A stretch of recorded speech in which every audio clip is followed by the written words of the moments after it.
E agora vamos falar sobre um tema que desperta muita curiosidade.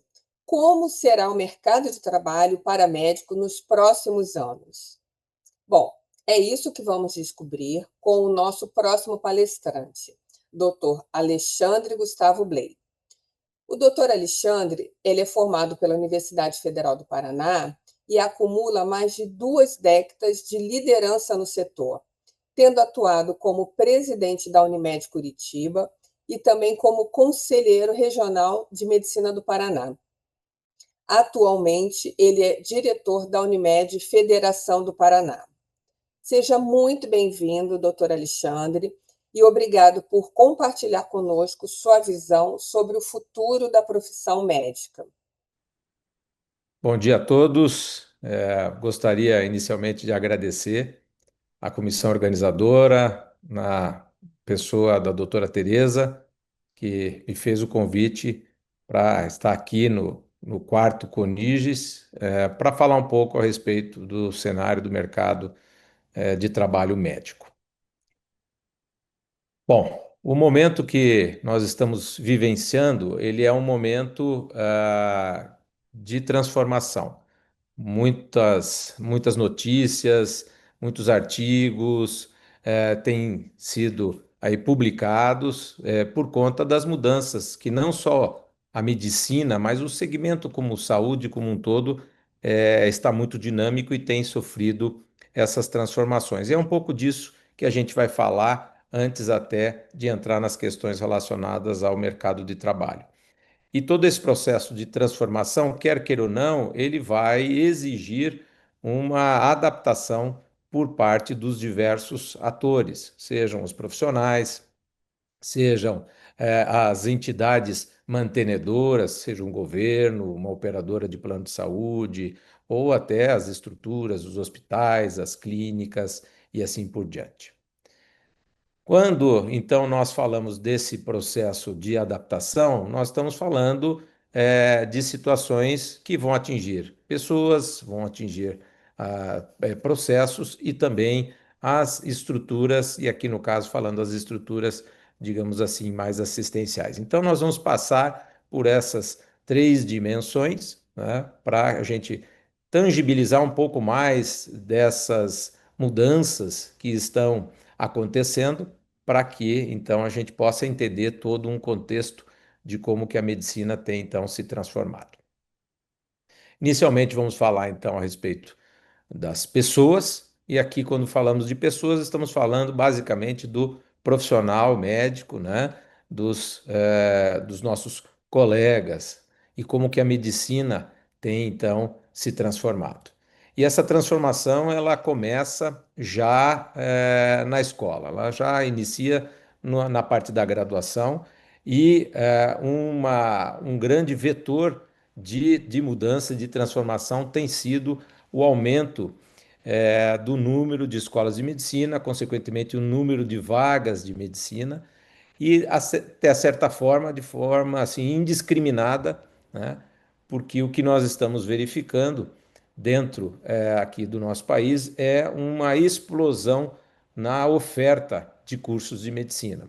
Em 2010, para vocês terem uma ideia, nós tínhamos em torno de 180 escolas de medicina e hoje nós já passamos de 450 escolas de medicina. Então, em 15 anos, tivemos aí um valor que mais do que dobrou, né, no número de escolas, e isso obviamente se reflete no número de vagas. Hoje nós já temos mais de 50 mil vagas por ano para cursos de medicina.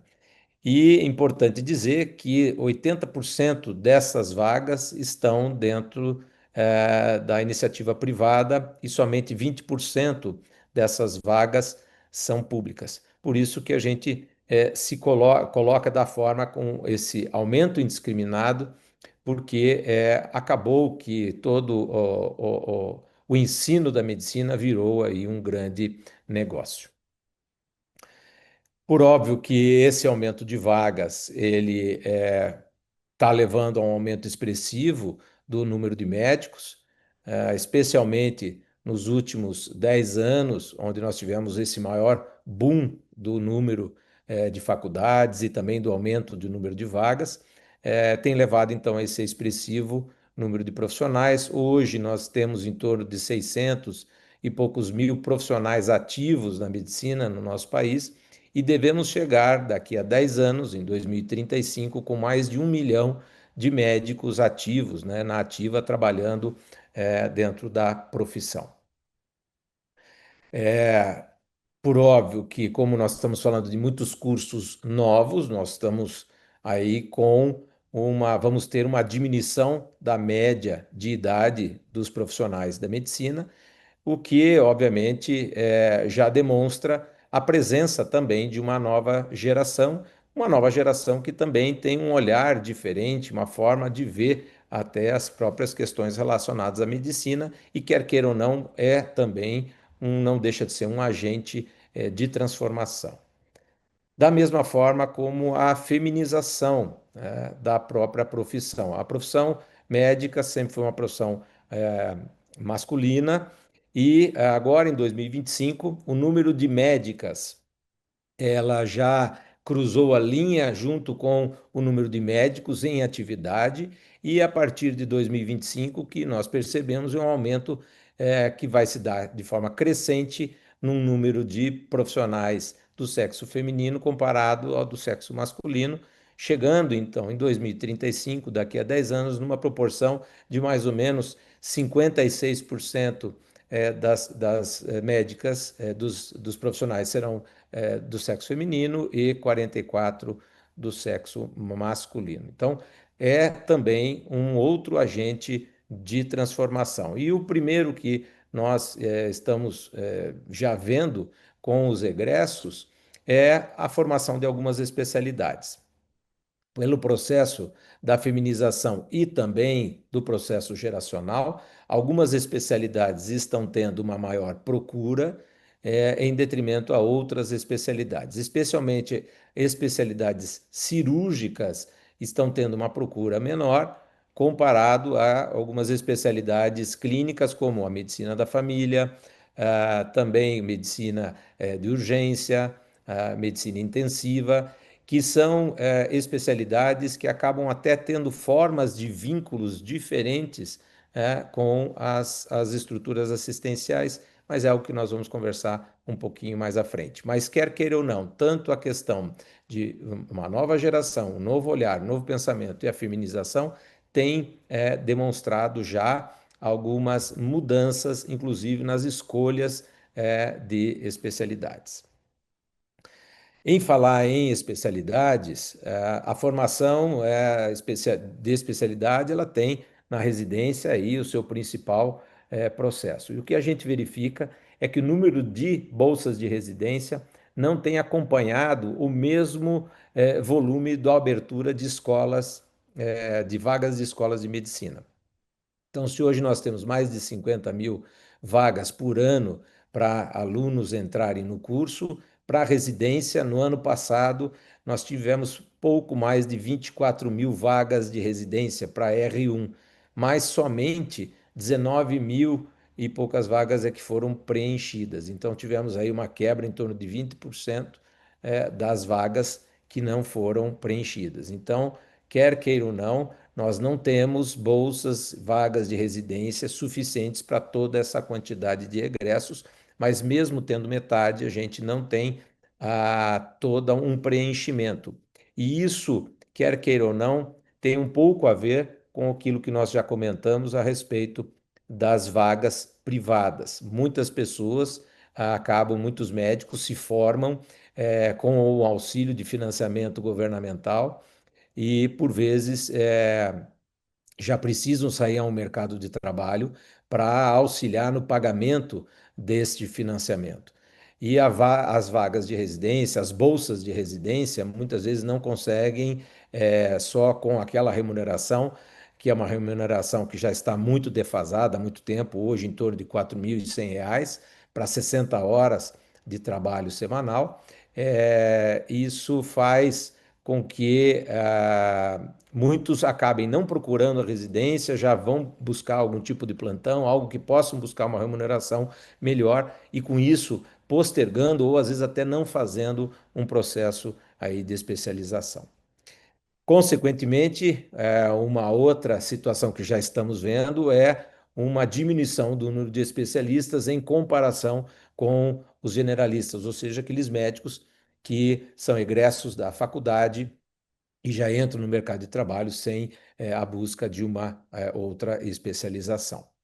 E, por fim, um processo que aí tem uma certa ligação com as escolas de medicina, mas que é a desigualdade na distribuição dos profissionais. Um dos motivos da criação de muitas escolas foi no sentido de diminuir essa questão da má distribuição ou da irregularidade de distribuição dos profissionais dentro do nosso país. Aqui no Paraná, nós temos em torno de 3,2 médicos por 1.000 habitantes, sendo que quando nós dividimos dentro do estado na capital nós estamos falando de 8,8 médicos por 1.000 habitantes. E o interior, somado, né, nós estamos falando em 2,21 médicos por 1.000 habitantes. Então, existe uma discrepância entre a alocação de profissionais dentro da capital quanto no interior. E a gente sabe que quando nós falamos de interior, temos cidades de formas heterogêneas em número de população e também de estrutura. E aí as cidades, que também são polos de formação, acabam por captando e muitas vezes cidades de pequeno, médio porte têm um número muito pequeno de profissionais. Então, o Brasil ele vivencia um processo de má distribuição e que, por vezes, foi utilizado como um argumento para o aumento do número de vagas. E quando nós analisamos aqui dentro do Paraná o número de especialistas, se nós temos 3,2 médicos para 1.000 habitantes, o que é acima até do que a média nacional, que é em torno de 2,9, quando nós falamos de especialistas, hoje é de 1,97. 1,97 especialistas por 1.000 habitantes aqui dentro do nosso estado. Porém, na capital, esse número se eleva muito, a 5,53, e no interior, a 1,24 médico por 1.000 habitantes. Então, esse é um panorama geral das questões relacionadas aí à formação, né, e também as questões da distribuição, então, dos profissionais da medicina.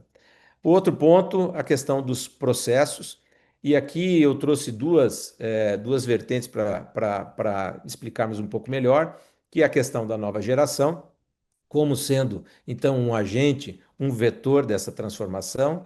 E isso foi feita uma pesquisa pelo Conselho Federal de Medicina com egressos recém-saídos da faculdade, e nessas pesquisas, 83,6% dos respondentes comentaram da necessidade de se ter realmente um olhar mais apurado para a questão da qualidade de vida.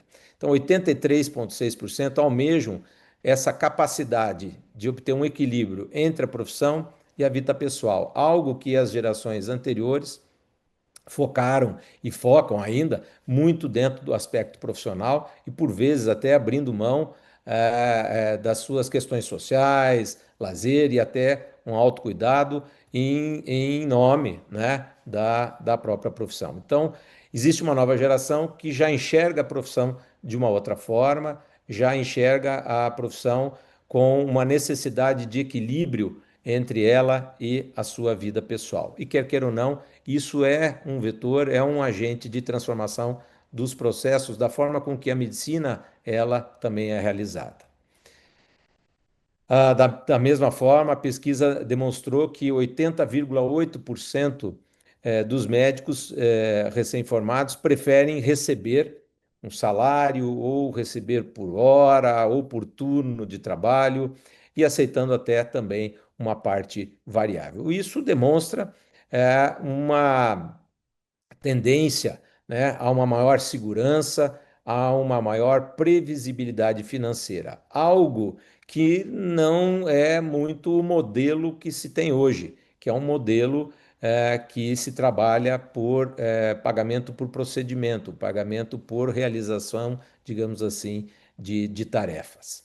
Mas é um olhar, é um novo pensar que tem vindo ao mercado de trabalho.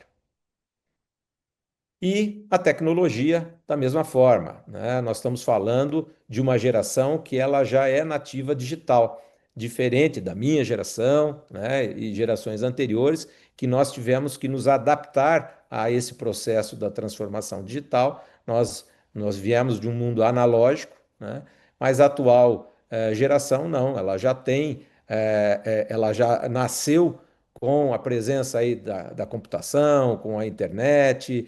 Então, isso facilita. São novas habilidades, novos skills que a nova geração ela já apresenta, e com isso é muito mais fácil para essa geração absorver essas novas ferramentas e também os processos digitais. E não só essa absorção, mas também a exigência nos seus ambientes de trabalho, né?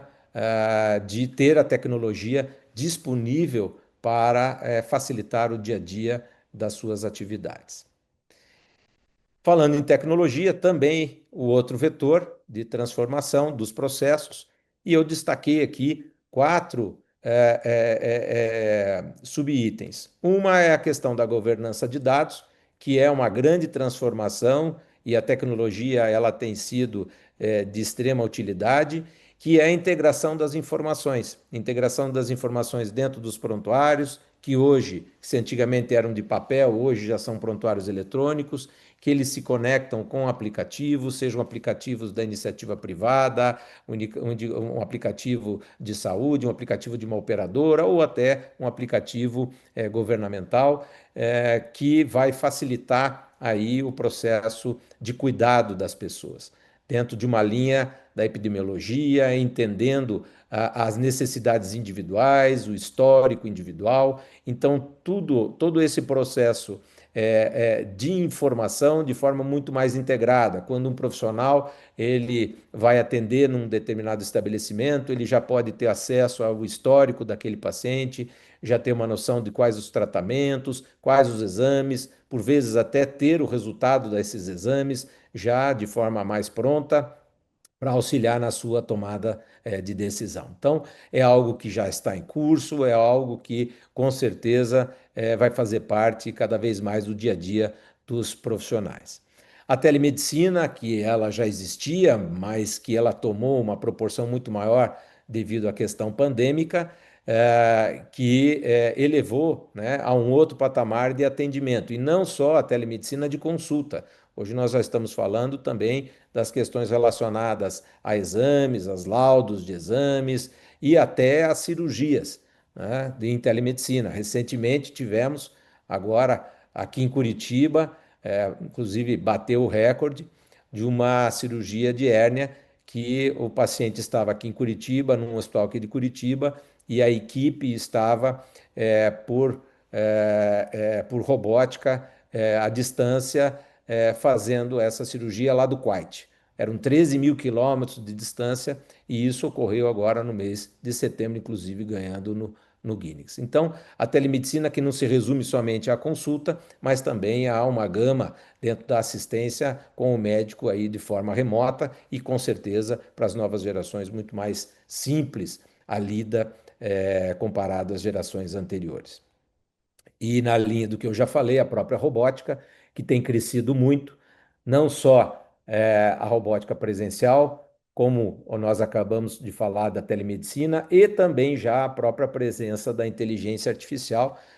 Nesse ano também, podemos dizer assim que esse ano tem sido um ano de marco para a questão da robótica, né, tanto com essa da telemedicina, quanto da presença da inteligência artificial na Universidade de Johns Hopkins teve, se não me engano, em julho, uma primeira cirurgia, uma colicistectomia, uma retirada de vesícula biliar, com a inteligência artificial procedendo as diversas etapas da cirurgia sem aí a intervenção humana.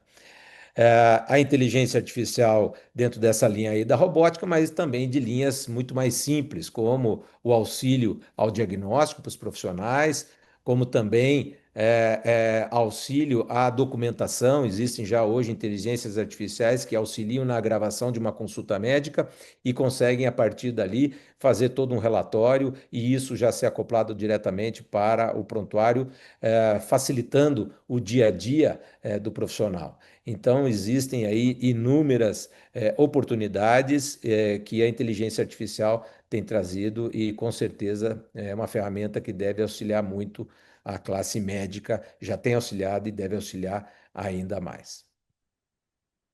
Em relação à questão das estruturas, nós vivenciamos um mundo ainda que trabalha dentro de um modelo hospitalocêntrico, onde o hospital é, digamos assim, o grande centro de assistência médica, de assistência em saúde. Porém, isso tem mudado e a tecnologia tem facilitado muito isso, com o fortalecimento da presença da atenção primária, onde os profissionais estão muito mais perto da comunidade, muito mais ligados à comunidade e, consequentemente, conseguindo atender 70%, 80% das demandas, diminuindo muito a necessidade da ida dos pacientes e a necessidade de um pronto-socorro, a necessidade de algo mais especializado. Da mesma forma, tanto com a atenção primária quanto com o uso da tecnologia, a melhoria e o aumento da prevenção e da promoção da saúde, facilitando a questão do autocuidado das pessoas, isso é fundamental e é essencial. Junto com o monitoramento remoto, muitos aplicativos, hoje já existem muitos devices, hoje já temos aí vestíveis, tem relógio, tem sensores, camisetas com sensores que vão captando informações em saúde que são repassadas para aplicativos que o médico tem acesso para ajudar no monitoramento, o próprio paciente no seu autocuidado. A questão da telemedicina, como nós já também comentamos, e também a deshospitalização mais precoce e com a continuidade dos tratamentos e cuidados na casa das pessoas, que é o que nós chamamos de home care. Então, consequentemente, nós estamos falando de uma mudança e também de um rearranjo daquele modelo e também das próprias estruturas dos nossos hospitais, que, quer queira ou não, vão ser e já estão se adaptando nisso, mais tecnológicos, com um trabalho em cima de maior eficiência, né, em cima dos leitos, ou seja, uma melhor utilização por parte desses leitos e de toda a sua estrutura e sempre focando na melhor experiência do paciente para que a gente possa, digamos, poder entregar o melhor valor possível, que o paciente possa ter o melhor desfecho. Então, é um hospital que, quer queira ou não, ele vai estar muito baseado em cima de tecnologia, mas também em cima de resultados. A questão do mercado de trabalho, e propriamente dito, que seria o tema. Muitas vezes, e aí já olhando todo esse cenário que a gente que demonstrou, muitas vezes o egresso que acabou de sair da faculdade já pensa, já vou sair, vou atender, já vou ter os pacientes. Só que, infelizmente, por conta de toda essa transformação, essa mudança, esse aumento do número de profissionais, o que nós estamos vivenciando não é bem aquele sonho, né, que se tem ao sair da faculdade. Hoje já temos notícias de que em alguns locais a medicina ela já está mais saturada, e muitas vezes esses recém-formados acabam não conseguindo o trabalho suficiente, muitas vezes preenchendo às vezes 2 dias da semana, conseguindo algum plantão, algum local, algum emprego para poder desenvolver então a medicina. Então existe já dentro daquele processo, opa,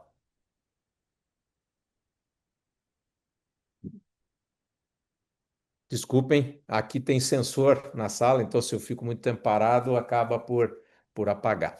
Bom, voltando aqui, então, existem aquelas situações que nós comentamos a respeito dos espaços que muitas vezes não são preenchidos. Existe uma distribuição que não é é muito adequada. Então, em alguns locais, nós já estamos tendo saturação desses ambientes de atendimento, especialmente nas grandes cidades. Mas dentro de uma análise geral, nós podemos dividir em três mercados. Nós temos um mercado da medicina pública, que passa pela EBSER, que é uma empresa brasileira de serviços hospitalares, é uma empresa governamental, uma autarquia, que acaba por fazer a gestão dos hospitais públicos, especialmente os hospitais universitários, e por vezes fazem contratações dos seus plantonistas, de staffs, né? Assim como também tem concursos públicos dentro da EBSER, especialmente para atender nesses hospitais. As terceirizações e também as parcerias público-privadas, que são muito vinculadas aos executivos, seja as prefeituras, aos estados e também algumas questões relacionadas à União, mas especialmente estados e municípios, muito por meio de pessoas jurídicas ou de cooperativas médicas que acabam alocando os seus profissionais dentro desse processo de terceirização.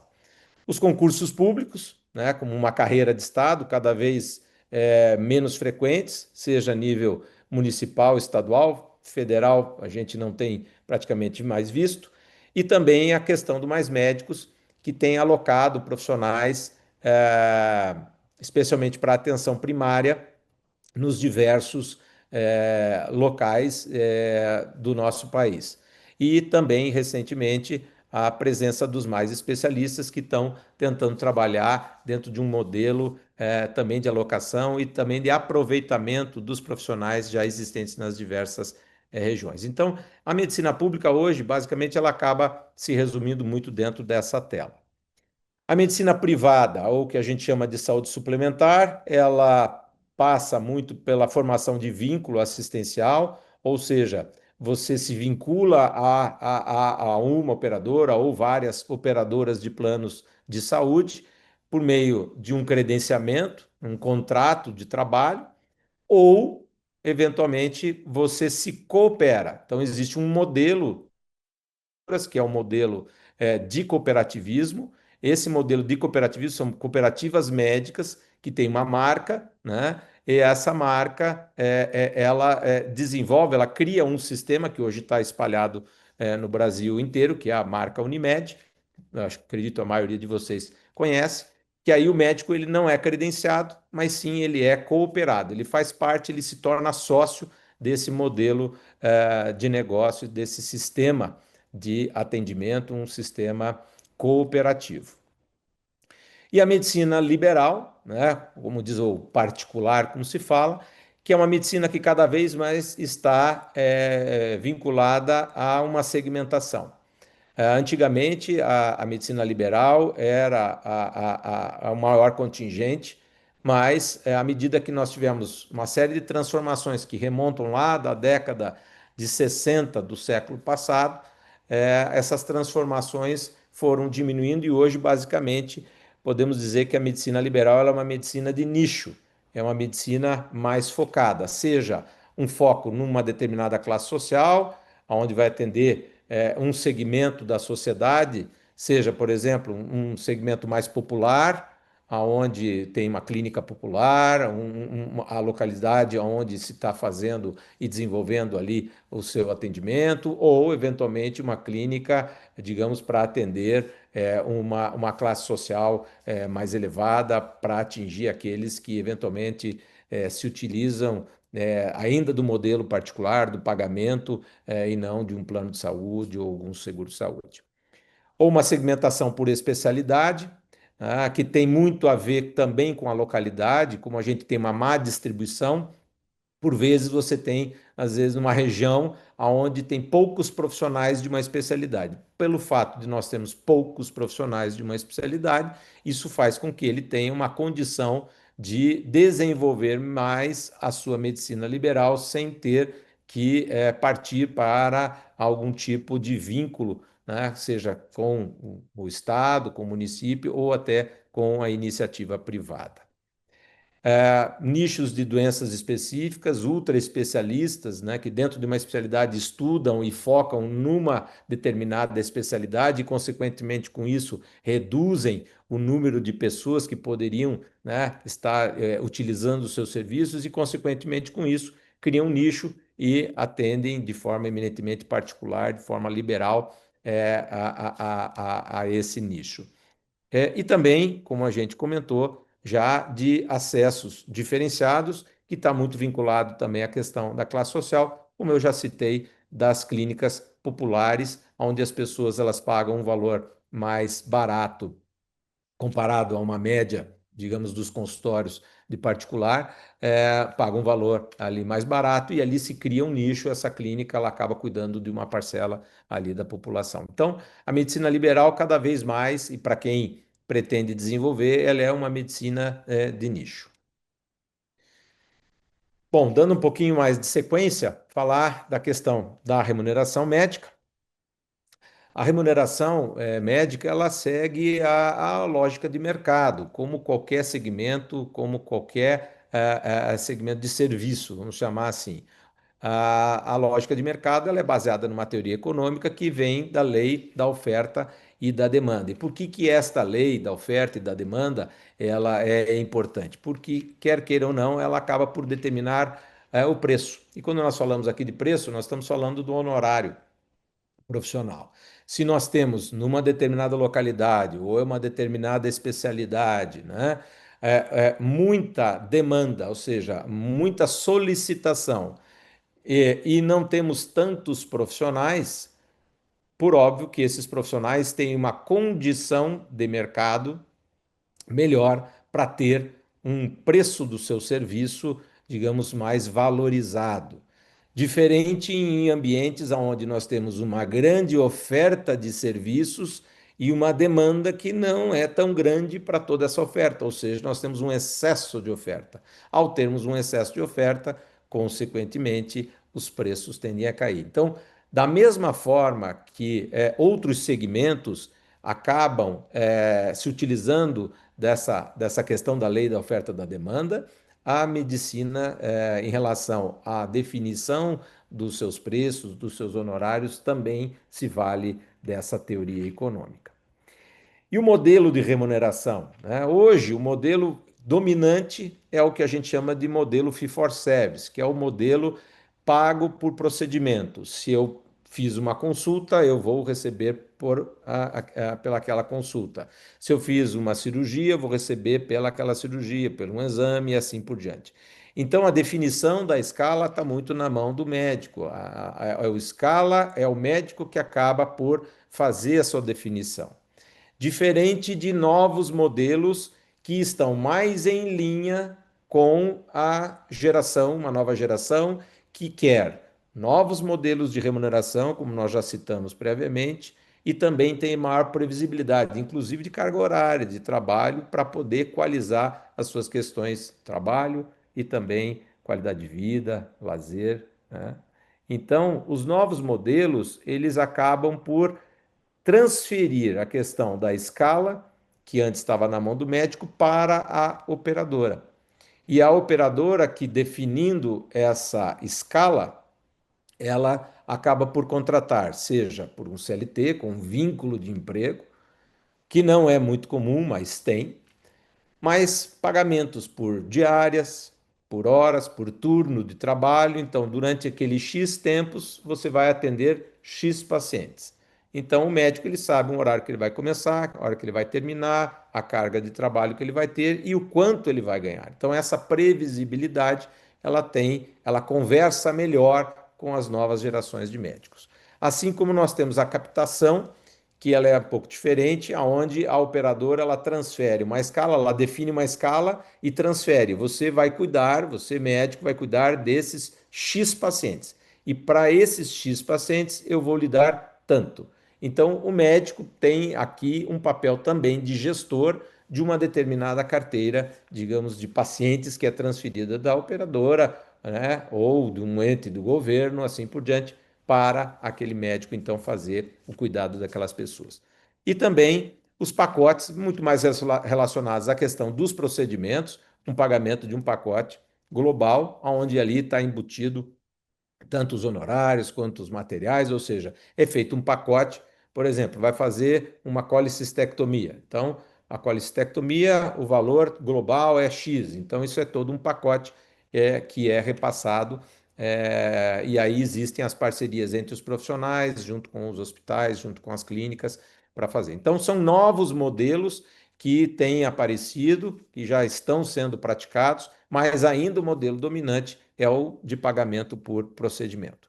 E junto com tudo isso, já temos as discussões a respeito do pagamento variável, ou seja, uma parcela do honorário já está vinculado ao desfecho, à qualidade da entrega, né? Também a economicidade, a economia que gera, a eficiência daquilo que está se propondo. Então, o aparecimento de bônus por performance já começam a aparecer. Inclusive, a própria Agência Nacional de Saúde, ela já tem essas discussões a respeito do que se chama, né, de um pagamento por valor, né, onde já existe a entrega, o valor do honorário está atrelado à entrega, ao desfecho, aquilo que aconteceu com o paciente.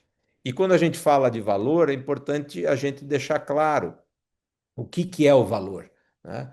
O valor é a percepção que um cliente tem sobre uma empresa, um produto ou um serviço. Então, a percepção sobre um serviço, vamos dizer assim, sobre uma consulta médica, ele queira ou não, ele passa por uma expectativa. Quando a pessoa marca uma consulta, ela teve contato com a secretária, se foi fácil, não foi fácil, se ao chegar lá teve um local para estacionar, ou se foi de ônibus, tem um ponto perto, como que é toda essa logística. Chegou, tinha lugar para ficar esperando, não tinha, como que era a recepção, como é que foi o acolhimento, tudo isso vão gerando expectativas, né? O profissional, como é que não é. Então, essas expectativas são base do processo da percepção. E a outra é a prestação em si. Então, o que eu idealizei do que seria aquele atendimento e o que realmente aconteceu. Quando nós temos essa conjunção, onde a realização, a prestação do serviço, ela conseguiu fechar em muitos pontos com aquelas expectativas boas, né? Isso gera, então, essa percepção que ela venha a ser positiva.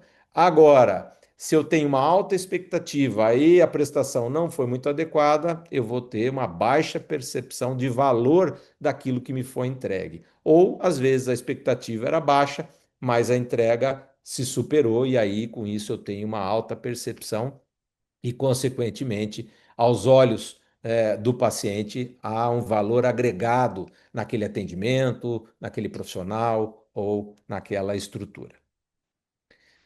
Para finalizar, trago aqui só algumas reflexões. Não existe elevador para o sucesso. Você tem que usar as escadas. Muitas vezes a gente quer buscar caminhos alternativos, coisas mais fáceis, mas a profissão médica ela é um caminhar constante. É um processo, a jornada da medicina ela não termina ao término de um curso ou de uma pós-graduação, mas ela é contínua. Todo o processo de aprimoramento, todo o processo de busca do conhecimento é um caminhar, né, que ela só finda quando nós paramos de trabalhar. Então, é importante não existem muitos atalhos, não existem essas questões de tentar, né, a um caminho que seja mais curto, mais fácil. A medicina, e com todas essas transformações, com tantas mudanças, com tantas coisas novas, exige muito sim do profissional num processo de atualização, num processo de dedicação. Portanto, é fundamental que cada um se capacite, entenda todo esse diagnóstico. Nós fizemos, obviamente, uma pincelada, não aprofundamos muito, mas trouxemos umas pinceladas daquilo que está movimentando a medicina e, consequentemente, o mercado de trabalho médico. mas o que a gente sempre fala é isso: se capacite, tenha a noção desse diagnóstico do que está acontecendo, tome as suas definições, faça as suas boas escolhas e trilhe aí o seu caminho. E fundamental, aquilo que é uma frase atribuída a Charles Darwin, eu digo atribuída porque existem algumas controvérsias, mas é uma frase que tem tudo a ver com o momento e até com o início aqui da nossa fala. Não é o mais forte que sobrevive, nem o mais inteligente, mas o que melhor se adapta às mudanças. Então, se nós estamos falando de um momento de transformação, de um momento de mudanças, e que todos os atores precisam se adaptar, nada melhor que essa frase aqui atribuída ao Charles Darwin para nos trazer, né, esse alerta. Por vezes não é só a inteligência, não é só a força, mas é essa capacidade de enxergar, ver os diagnósticos e, consequentemente, se adaptar ao momento em que está se vivendo. Eu agradeço mais uma vez aqui a comissão organizadora, espero que eu tenha atingido o objetivo daquilo que me foi proposto na temática e fico à disposição aí também para algum questionamento. Tem aí o meu e-mail, caso também alguém queira fazer algum contato. Obrigado. Dr. Blay, separamos duas perguntas. A primeira é que o senhor citou a necessidade de capacitação, mas qual seria a dimensão para o profissional de saúde? Bom, quanto ao que foi questionado, a dimensão da capacitação, é por óbvio que a capacitação ela passa pela questão técnica, né? A medicina ela é baseada em conhecimento técnico, né? Cada vez mais isso se faz presente e a própria tecnologia tem nos auxiliado muito, né? A internet, hoje os eventos como esse aqui online, então você tem muito mais facilidade, não há necessidade de grandes deslocamentos para poder obter esses conhecimentos. Então, isso tudo tem facilitado bastante. Eu poderia dizer que isso se democratizou de um ponto de que é muito mais simples hoje esse processo da capacitação dos profissionais, da educação continuada. Acho que o grande ponto, quando a gente também fala em capacitação, e é talvez esse o grande diferencial, porque aí é do indivíduo, é o desenvolvimento do lado humano do processo da empatia, de enxergar o próximo. Porque com toda essa tecnologia, nós falamos ali de telemedicina, inteligência artificial, nós já temos inteligência artificial fazendo consultas, né? Como a gente também falou ali, até cirurgias, já teve um primeiro piloto ali em relação a isso. Então, é algo que está vindo e veio e a tendência é ficar. Mas esse calor humano, esse olhar humano, né, o acolhimento humano que a tecnologia ela ainda, né, ou não vai trazer, esse é o grande diferencial dos profissionais. Então, o médico ele tem que cada vez mais demonstrar, né, que ele gosta de gente, que ele está ali pelas pessoas, né? Tangibilizar isso para os seus pacientes no acolhimento. Eu acho que esse é o grande diferencial e também um processo de capacitação, né? O processo de escuta é um processo de capacitação, né? E hoje a gente vê com o mundo correndo do jeito que as coisas são, tão velozes, ágeis, às vezes a gente está perdendo essa capacidade de escuta. E para um profissional médico isso é fundamental. Então é importante que os profissionais também se desenvolvam, não só do ponto de vista técnico, mas também digamos, na tecnicidade de lidar com o ser humano, para fazer esse diferencial. E aí, obviamente, começa por esse processo empático de entender, de se posicionar de uma forma a sentir aquilo que as pessoas ali estão sentindo.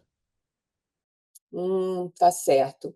E qual é o impacto que você vê para o paciente de toda essa transformação na medicina? Em relação a essa questão aí do paciente, o impacto do paciente para nessa todo esse processo da transformação, aqui, obviamente, a gente procurou trazer algo mais pincelado em relação ao profissional.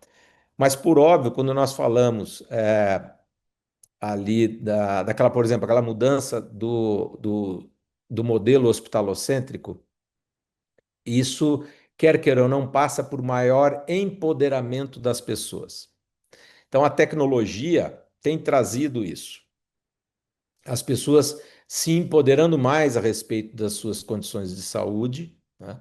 Aonde ela vai poder ter ali linhas de cuidado. Então, hoje já tem aplicativos com linhas de cuidado, aonde a pessoa se utiliza-se, né, de alguns sensores. Então, como a gente falou, tem um smartwatch, né? Tem o próprio celular, quando vai fazer uma atividade física, ali já tem forma de ir contando os passos, as pessoas já vão colocando metas. Quer queira ou não, tudo isso traz um empoderamento para as pessoas e também um estímulo ao autocuidado. Eu acho que esse é um grande ponto que toda essa transformação também tem trazido. O médico também na função de agente de transformação como promoção e, consequentemente, prevenção da saúde. Então, o médico também como educador, né, ajudando os pacientes a serem monitorados, mas aí uma situação muito mais ativa por parte das pessoas. Então, o chamamento ao autocuidado, a mudança de hábitos é fundamental.